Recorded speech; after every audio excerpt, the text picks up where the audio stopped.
10월 30일 날 이런 사건이 일어났는데, 저녁 8시에 CBS 라디오에서 정규 프로그램을 중단하고 긴급 뉴스를 이제 했습니다. 그 방송이, CBS 방송이 뉴욕과 뉴저지에 이제 방송이 됐는데, 그 아나운서가 나타나서 아나운서가 이렇게 긴급 뉴스를 말했습니다. 국방부가 발표한 긴급 뉴스입니다. 화성에 괴물들이 침입했습니다. 이것은 농담이 아닙니다. 뉴저지 농장 일대에 상륙한 그들은 독가스를 뿌리며 뉴욕으로 날아가고 있습니다. 방어하려던 군인들은 전멸했습니다. 모든 교통은 두절되었습니다. 밖으로 절대로 나가지 마십시오. 지하로 들어가십시오. 라고 그런 긴급 뉴스가 이제 전파를 타고 이 뉴욕과 뉴저지 일대에 방송이 됐어요. 사람들이 얼마나 놀랐겠습니까? 지금 CNN TV 방송국에서 아나운서가 나타나가지고 긴급 뉴스입니다. 이것은 실제 상황입니다. 이제 그러면서 뉴저지에 지금 화성인이 침입을 해가지고 독가스를 뿌리면서 뉴욕으로 날아오고 있습니다. 방어하려던 군인들은 다 전멸했습니다. 밖으로 절대로 나가지 마십시오. 모두 다 지하로 숨으십시오. 라고 말하는데 얼마나 사람들이 놀랬겠어요. 그래서 그 당시 그 방송을 들었던 사람들 가운데 수많은 사람들이 기절 초풍을 했답니다. 그리고 어떤 사람들은 너무 놀래가지고 병원에 입원까지 했대요. 근데 사실은 이 방송이 실제 상황이 아니라 그 CBS 방송국에서 세계 전쟁이라고 하는 이제 연속 무슨 프로그램을 이제 시작을 하면서 사람들에게 좀 극적으로 그것을 소개하기 위해서 그런 긴급 뉴스를 이제 그 방송을 했다는 것입니다. 그래서 이것이 계기가 돼 가지고 이제 방송국에서는 이렇게 지나친 표현을 규제하는 법률까지 생겨났다는 거예요. 지금은 그런 뉴스를 하지 않습니다. 오늘은 예수 그리스도 주님의 탄생을 기념하는 성탄 주일입니다. 예수 그리스도의 탄생은 그냥 한번 놀래고 마는 그런 사건이 아닙니다. 예수 그리스도의 탄생 사건은 누가 만든 황당한 그러한 사건도 아닙니다. 예수 그리스도의 탄생은 인류 역사의 모든 사람들에게 영원히 지대한 영향을 미치는 인류 역사의 대사건 중에 사건이 되는 것입니다. 그래서 누가복음 2장에 보시면 예수님께서 탄생하실 때 그때 나타났던 그러한 장면들이 누가복음 2장에 나와 있는 것을 보게 됩니다. 그때 밤중에 목자들이 그 밤중에 들에서 양을 치고 있을 때에 갑자기 천사가 나타나지 않습니까? 천사가 나타나가지고 아주 그냥 찬란한 빛이 비치면서 천사가 나타납니다. 그때 목자들이 얼마나 놀랬겠습니까? 그때 천사가 말하기를 무서워하지 말라. 내가 너희에게 온 백성에게 미칠 큰 기쁨의 좋은 소식을 전하노라 하고 그렇게 천사가 말을 합니다. 그러니까 온 백성에게 미치는 소식이라고 그랬어요. 그러니까 몇몇 사람들에게만 영향을 미치는 것이 아니라 모든 사람들에게, 모든 인류에게 미치는 큰 기쁨, great joy입니다. great joy, 큰 기쁨의 좋은 소식, good news를 너에게 전하라. 오늘 다윗의 동네, 베들레헴을 가리키는 거죠. 오늘 다윗의 동네에 구주가 나셨으니 곧 그리스도 주시니라 하고 그렇게 그 소식을 전합니다. 그때 그 목자들이 얼마나 놀래고 얼마나 기쁘고 얼마나 감격을 했겠습니까? 그 성경을 보게 되면 그 목자들이 빨리 갔다고 그랬어요. 아마 막 뛰어갔을 것입니다. 어디로 갔을까요? 어디로 갔죠? 베들레헴으로 갔죠. 베들레헴 마구간으로 예수님의 탄생하신 그곳으로 막 뛰어갔을 것입니다. 그리고 거기 가서 이제 탄생하신 예수님께 경배했을 것입니다. 오늘 이 아침에 그 목자들이 느꼈던 그 기쁨과 감격이 우리의 심령 속에 회복되기를 주님의 이름으로 축복합니다. 근데 우리가 사실 가만히 이렇게 보게 되면 말이죠, 저도 사실 예수님 탄생하신 성탄절을 맞이하면, 옛날 제가 어릴 적에 예수님을 믿지 않던 때에도 성탄절이 되면은 뭔가 참 이렇게 마음이 설레는 것이 있지 않았습니까? 그렇죠? 참 그 신비합니다. 예수님을 믿기 전인데, 이게 불신자들까지도 성탄절이 되면 뭔가 이렇게 마음이 들뜨는 것, 그것을 볼 수 있지 않습니까? 그거 참 신비한 일이에요. 제가 이제 예수님을 처음 믿고 첫 번째 성탄절을 맞이할 때 참 얼마나 기쁘고 감격스러웠는지, 성탄절의 참 의미를 깨달으니까 더 기쁘고 더 참 감격스럽더라고요. 그런데 솔직히 얘기해서 이제 성탄절을 많이 이제 맞고 또 보내고 그러다 보니까 그 옛날 처음에 가졌던 그 기쁨과 감격이 조금씩 희미해졌어요. 아마 여러분들도 이제 그러신 분들이 이제 많을 것 같습니다. 그래서 오늘 이 시간에 우리 성탄절의 참 의미, 참 뜻에 대해서 다시 우리가 같이 생각하면서 우리의 심령 속에 그 동방 박사들 그리고 목자들이 느꼈던 그 기쁨과 감격이 다시 한번 회복이 되어지고, 또 목자와 그리고 동방 박사들이 주님께 경배하였던 그 모습 우리가 생각하면서 우리도 그런 마음으로 오늘 이 시간 우리가 주님께 경배하기 위해서 모인 거 아닙니까? 우리가 뭐 베들레헴까지 달려갈 필요가 어디 있어요? 그렇죠? 오늘 이 시간 주님께서 우리와 함께 하심을 믿으시면 아멘 하십시다. 주님께서 오늘 이 시간 우리와 함께 하셔요. 그렇죠? 그래서 그 주님께 정말 우리가 기쁨과 감격을 가지고 하나님 앞에 예배하고 또 주님께 경배할 수 있기를 바랍니다. 예수님께서 이 세상에 오신 탄생 사건은 인류 역사의 가장 큰 사건인데, 예수님께서 이 세상에 오실 때에 아무 의미 없이, 목적 없이 그냥 오셨을까요? 아닙니다. 분명히 거기에 의미와 목적이 있을 거예요. 그래서 오늘 그 의미와 목적에 대해서 예수님께서 왜 이 세상에 오셨는가, 그걸 한번 같이 생각해 보도록 하겠습니다. 여러 가지로 우리가 생각할 수 있겠지만 두 가지만 간단하게 말씀을 같이 생각해 보겠습니다. 첫째는 예수님께서 이 세상에 오신 것은 우리와 함께 하시기 위해서. 예수님께서 오신 목적이 뭐예요? 우리와 함께 하시기 위해서 이 세상에 오신 것입니다. 14절 말씀 우리 같이 봉독해 볼까요? 14절, 말씀이 육신이 되어 우리 가운데 거하심에, 거기까지.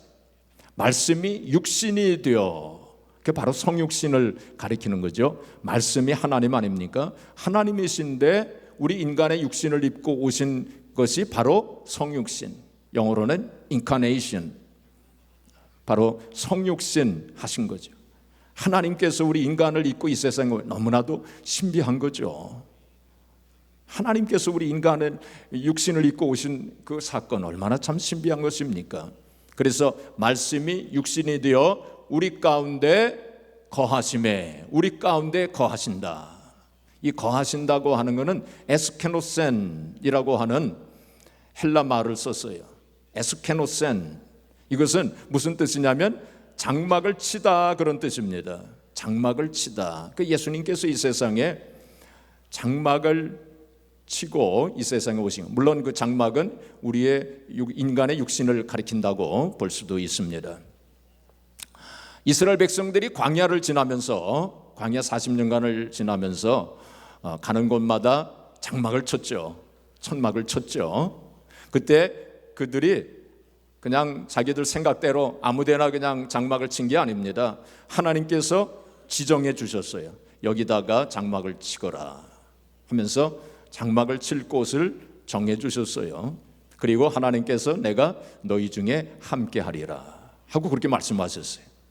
마찬가지로 예수님께서 바로 이 세상에 육신을 가지고 이 세상에 오셔서 우리와 함께 장막을 치시고 우리와 함께 하신다는 거예요. 우리와 함께 하시기 위해서. 그래서 예수님께서 성육신하셔서 이 땅에 오신 것입니다. 마태복음 1장 23절에 보시면 보라 처녀가 잉태의 아들을 낳으리니 그 이름을 뭐라 하리라? 임마누엘이라 하리라. 임마누엘이라 하리라. 예수님의 별명이 여러 가지가 있는데 임마누엘이 그 중에 하나지요. 이를 번역한즉 하나님께서 우리와 함께 계시다 함이라. 바로 예수님께서 이 세상에 오신 것은 하나님께서 우리와 함께 하시기 위해서 이 세상에 오신 것입니다. 자, 그렇다면 예수님께서 우리와 함께 하시기 위해서 오신 이유가 뭘까요? 두 가지를 생각해 볼 수 있습니다. 첫째는 하나님을 보여주시기 위해서, 하나님을 보여주시기 위해서 이 세상에 우리에게 오신 것입니다. 우리 요한복음 14장에 보시면은 빌립이 예수님께 이렇게 말씀을 드립니다. 주님, 우리에게 하나님 아버지를 좀 보여주세요. 그러면 족하겠나이다. 아버지를 좀 보여주세요. 그러면 족하겠나이다. 하나님 아버지 성부 하나님을 좀 보여달라고 그렇게 요청을 한 것입니다. 그때 예수님께서 뭐라고 말씀하시냐면은 나를 본 자는 아버지를 보았거늘 어찌하여 아버지를 보이라 하느냐. 바로 예수님을 본 자는 하나님 아버지를 본 것과 마찬가지다. 그래서 바로 예수님을 통하여 하나님이 어떤 분이신가 하는 것을 우리가 알 수 있다. 그런 뜻입니다. 그리고 예수님을 보면 하나님이 이런 분이시구나. 특별히 그 하나님의 사랑을 깨달을 수 있어요. 하나님이 우리를 이렇게 사랑하시는구나 하는 것을 예수님을 통해서 우리가 알 수 있게 되는 것입니다. 20세기에 가장 유명한 신학자를 든다면 칼 바르트, 독일 사람이죠. 칼 바르트를 들 수 있죠. 이 칼 바르트라고 하는 신학자가 교회 교의학이라고 하는 책을 저술했어요. 13권이나 되는 방대한 신학 서적을 저술을 했습니다. 근데 하루는 어떤 기자가 찾아왔어요. 박사님께서 정말 인류 역사, 기독교 역사의 길이 빛나는 이러한 책을 저술을 했는데 우리 같은 사람은 너무 방대하고 너무 심오해서 그 뜻을 다 알 수가 없습니다. 그러니 박사님께서 이 책을 한마디로 요약하면 무슨 뜻입니까? 그 한마디를 좀 말씀해 주실 수 있겠습니까? 하고 그렇게 얘기를 했어요. 그때에 칼 바르트가 웃으면서 말하기를 한마디로 얘기한다면 하나님께서 너무나도 우리를 사랑하셔서 인간의 육신을 입고 오신 것입니다. 그렇게 요약할 수 있습니다. 이제 그렇게 표현을 했다는 것입니다. 그렇습니다. 예수님께서 우리 인간의 육신을 입고 이 세상에 오신 것은 바로 그 하나님의 사랑을 보여주시기 위해서, 하나님께서 얼마나 우리를 사랑하시는가 하는 그것을 보여주시기 위해서 이 땅에 오신 것입니다. 둘째로 예수님께서 인간의 육신을 입으시고 이 세상에 오셔서 우리와 함께 하시기 위한 것은 바로 우리를 체휼하시기 위해서, 뭐 하시기 위해서? 체휼하시기 위해서 인간에게 오신 거예요. 히브리서 4장 15절에 보시면 우리에게 있는 대제사장은 우리의 연약함을 동정하지 못하시는 이가 아니요 우리와 같이 모든 일에 시험을 받은 이로되 죄는 없으시니라. 그렇게 말씀을 했어요.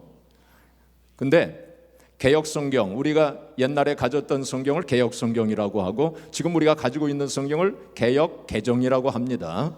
개역성경에는 뭐라고 되어 있느냐면은 우리에게 있는 대제사장은 우리의 연약함을 체휼하시지 아니하시는 이가 아니요 체휼하시지 않는 이가 아니요. 그러니까 체휼하신다는 거죠. 체휼, 그런 단어를 썼어요. 저는 개인적으로 그 체휼이라고 하는 단어가 동정이라고 하는 단어보다 더 좋아합니다. 체휼이라고 하는 것은 뭐냐면은 몸소 체험함으로 상대방의 아픔과 그리고 상대방의 상처를 깊이 이해하고 공감하고 동정하는 거, 그걸 체휼이라고 합니다. 영어 성경에 보니까 sympathize라고 되어 있습니다. 예수님께서는 바로 체휼하시는 분이에요. 한자에 보면은 동병상련이라고 하는 그 사자성어가 있어요. 여러분 다 아시겠지만은 동병상련, 그건 뭐냐면 똑같은 병을 앓고 있는 사람들이 서로 불쌍하게 여긴다, 그런 뜻입니다. 우리가 병을 앓을 때 똑같은 병을 앓게 되면은 더 깊이 알 수 있어요. 그렇죠? 그 아픔을 이해할 수 있어요. 그렇지 않습니까? 건강한 사람은, 그 병을 알아보지 않은 사람은 그 병의 아픔과 그 환자의 그 심정을 다 깨달을 수 없어요. 다 이해할 수 없어요. 깊이 동정할 수 없어요. 근데 그 병을 똑같이 앓는, 똑같은 병을 앓고 있는 사람은 깊이 이해하고 공감하게 됩니다. 그래서 동병상련이에요. 예수님께서 마찬가지로 우리의 모든 슬픔과 고통을 다 겪어보셨어요. 그렇기 때문에 우리의 슬픔과 고통과 눈물을 주님께서 아신다는 거예요. 오헬리라고 하는 소설가 있었죠. 그 유명한 소설가 아닙니까? 이 오헬리가 쓴 단편 소설 중에 어떤 이야기가 나오느냐면은 어떤 강도가 어떤 집에 권총을 들고 들어갑니다. 권총을 들고 들어가 가지고 그 주인에게 손들어 하고 소리를 칩니다. 그 주인이 벌벌 떨면서 이제 왼손을 이렇게 듭니다. 그러니까 이 권총을 든 강도가 뭐라고 했냐면 오른손도 들어 하고 소리를 칩니다. 그러니까 이 주인이 떨리는 목소리로 신경통이 있어서 신경통이 있어서 못 든다는 거예요. 신경통이 아마 50견이 있었던 모양이에요. 저도 옛날에 50견을 앓은 적이 있는데 신경통이 있어서 못 든다는 거예요. 그랬더니 이 강도가 아주 부드러운 목소리로 권총을 내려놓더니 나도 그런데 나도 신경통이 있어서 손을 잘 못 쓴다는 거예요. 그래 권총을 내려놓고 밤새도록 얘기했어요. 같이 그 아픔을 이해하니까. 그런 거예요. 사람은 원래 그런 거예요. 그렇죠? 주님께서 바로 그 우리의 고통과 슬픔을 다 겪어보신 분이에요. 또 우리가 겪고 있는 시험도 다 겪으신 분이에요. 그래서 우리가 기도할 때 주님께 우리의 솔직한 심정을 다 알릴 수 있어요. 우리의 허물과 우리의 죄도 하나님 주님께 다 알릴 수 있어요. 주님께서 우리가 기도하는 거 보고 깜짝 놀라시는 분이 아닙니다. 왜냐하면 다 알고 계세요. 다 이해하셔요. 다 겪어보셨기 때문에. 물론 우리는 시험을 당할 때 또 죄도 짓고 그러지만 주님은 시험을 다 우리와 똑같이 당하셨지만 죄는 없으시니라 하고 그렇게 말씀했죠. 그거 다르죠. 물론 우리가 다 주님께서 그 다 겪으셨기 때문에 아셔요. 그래서 우리를 깊이 이해하십니다. 그래서 또 우리를 위로해 주시는 분이에요. 우리의 마음속 깊이 위로해 주시는 분이 바로 주님이셔요. 우리의 눈물을 씻겨주시는 분이 바로 주님이세요. 주님께서 우리와 함께 하시면서 우리의 눈물을 씻겨주시고 우리의 마음을 어루만져 주시기를 원하셔서 이 땅에 인간의 육신을 입고 이 세상에 오셨어요. 그래서 우리가 말이죠, 우리 하나님 백성들은 슬픈 존재가 아닙니다. 고독한 존재가 아닙니다. 외로운 존재가 아닙니다. 우리가 혼자 사신다 할지라도 우리는 고독한 존재가 아니에요. 슬픈 존재가 아니에요. 외로운 존재가 아니에요. 왜냐하면 주님께서 우리와 함께 하시기 때문에. 그래서 우리가 살면서 고독하다, 외롭다, 난 못 살겠다, 그런 말씀 하시지 마세요. 절대로. 그러면 주님께서 섭섭해 하십니다. 내가 너희 곁에 지금 있는데, 내가 너희 곁에 지금 있는데 뭐가 그렇게 외롭고 뭐가 그렇고 슬프고 뭐 그렇게 못 살겠느냐, 그렇게 말씀하셔요. 여러분, 이번 성탄절을 맞이하여 우리와 함께 하시고 우리의 눈물을 씻겨주시는 주님의 위로를 경험하시기를 주의 이름으로 축복합니다. 왜냐하면 주님께서 우리와 함께 하시기 위해서 이 땅에 오신 것입니다. 둘째로 우리 주님은 이 세상에 우리에게 빛을 주시기 위해서 오셨어요. 뭘 주시기 위해서?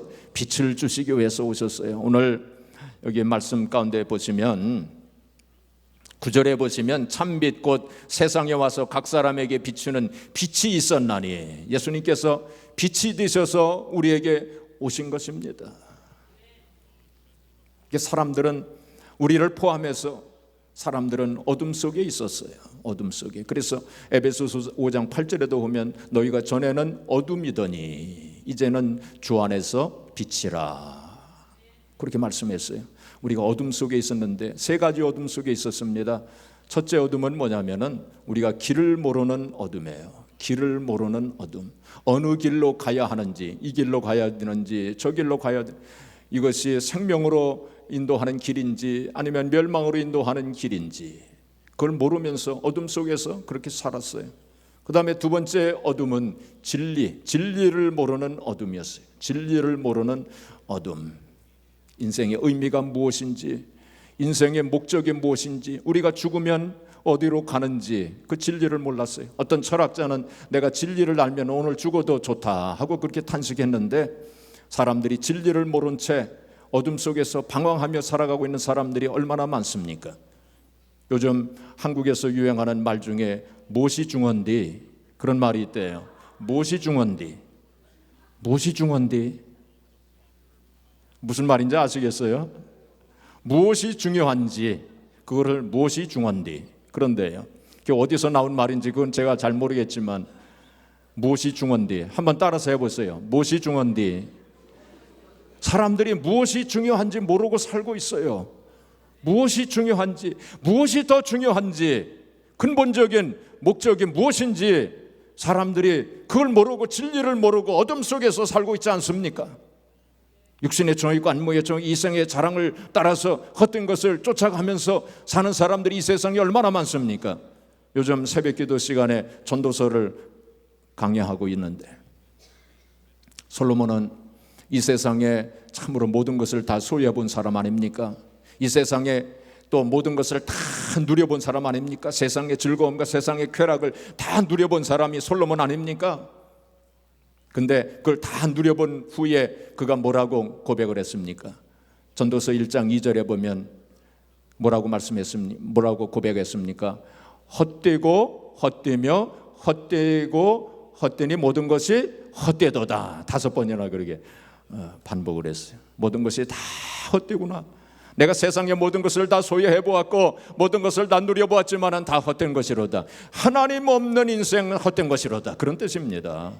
예수 그리스도가 빠진 재물 헛된 것이라는 거예요. 예수 그리스도가 빠진 명예 권세 다 헛된 것이라는 것입니다. 그래서 전도서 12장 13절에 결론적으로 솔로몬이 뭐라고 얘기를 하느냐면은 일의 모든 결국을 들었으니, 일의 모든 결국을 들었으니 너희는 하나님을 경외하고 그 명령을 따를지어다. 이것이 사람의 본분이니라.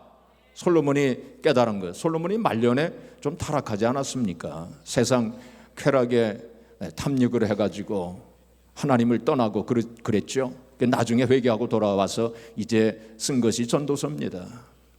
그래서 일의 모든 결국을 들었으니 이제는 너희는 하나님을 경외하고 하나님 말씀, 하나님 명령을 따를지다. 이것이 마땅히 우리가 가져야 할 사람의 본분이니라. 그렇지 않으면 헛된 인생 산다는 거예요. 진리를 알지 못하고 방황하며 어둠 속에서 산다는 것입니다. 세 번째 어둠은 생명을 알지 못하는 어둠이었어요. 생명을 알지 못하는 어둠. 사람들은 육신의 생명만 생명인 줄 알았어요. 영적인 생명, 영생이 있는 줄을 깨닫지를 못했어요. 그래서 이 세 가지, 길을 모르고 진리를 모르고 생명을 모르는 어둠 속에서 살았는데 예수님께서 우리에게 길 되시고 진리 되시고 생명으로 우리에게 오신 분 아닙니까? 바로 우리에게 어둠 속에 살고 있는 우리들에게 빛을 주시기 위해서 이 세상에 오신 분이 바로 예수님이셔요. 그래서 1885년에 아펜젤라 선교사님 부부가 이제 배를 타고 태평양을 건너서 제물포 항구, 지금의 인천 항구에 도착을 하지 않았습니까? 그래서 아펜젤라 선교사님 부부가 그 인천 항구 그 해변에 무릎을 꿇었어요. 두 분이 무릎을 꿇고 마태복음 4장 16절 말씀 우리 같이 한번 읽어보겠습니다. 마태복음 4장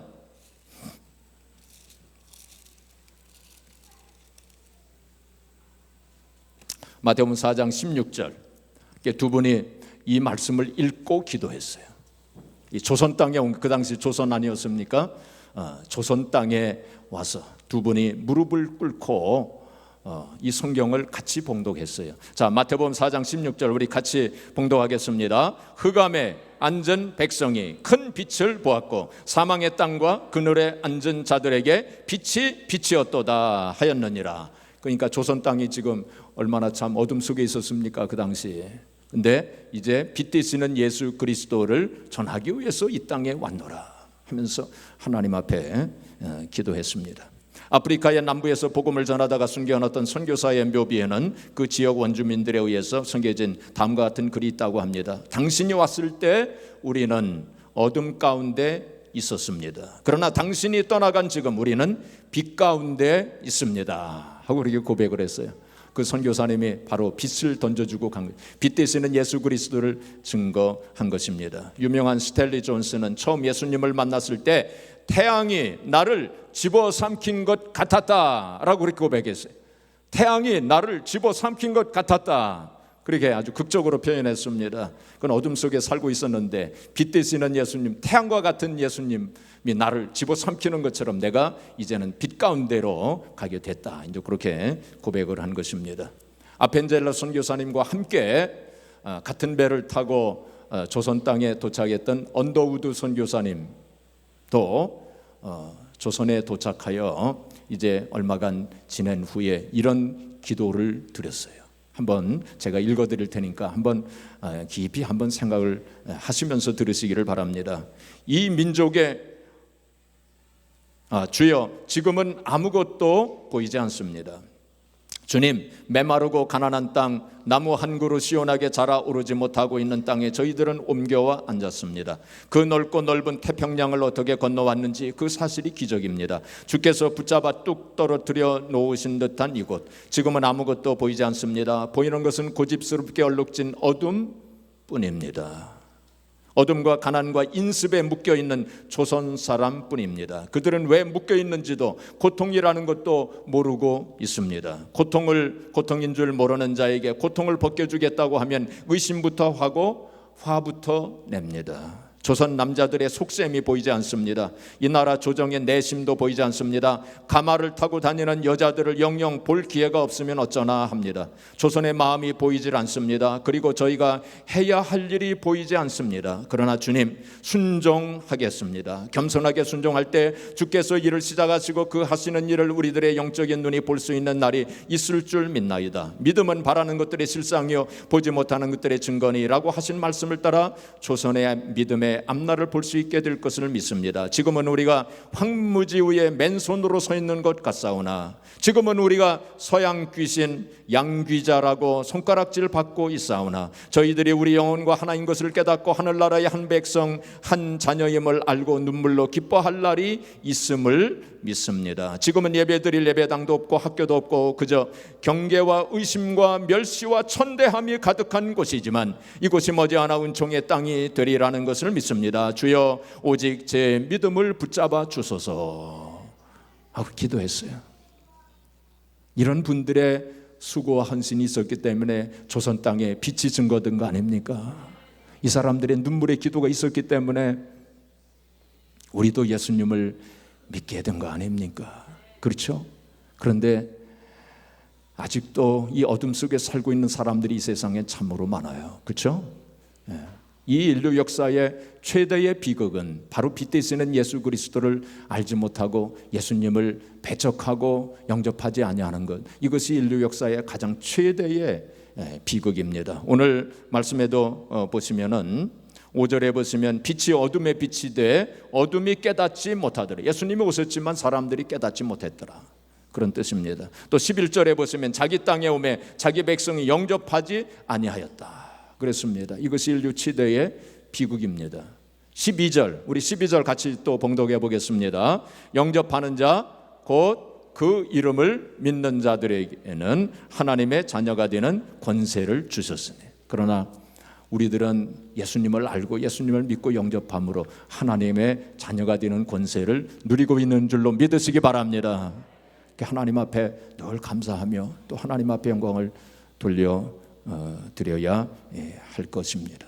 이제 말씀을 마치겠습니다. 오늘 성탄주의를 맞이하여 우리와 함께 하시기 위해서 성육신하셔서 이 땅에 오신 그 주님의 그 사랑과 정말로 우리의 눈물을 씻겨주시고 우리의 마음을 어루만져 주시고 위로해 주시는 그 주님의 그 위로의 손길을 늘 체험하면서 또 우리에게 빛을 주시기 위해서 어둠 속에 살고 있었던 우리에게 빛을 주시기 위해서 오신 그 주님, 그 주님의 빛 가운데로 늘 나아가며 또 정말 빛된 성도의 삶을 살아가는 성도가 되어지고 아직도 어둠 속에 살고 있는 수많은 사람들에게 빛 되시는 예수 그리스도를 증거함으로 지극히 높은 곳에서는 하나님께 영광이요 땅에서는 기뻐하심을 받은 사람들 중에 평화가 임하고 또 하나님의 역사가 일어나는 놀라운 일들이 일어나기를 주님의 이름으로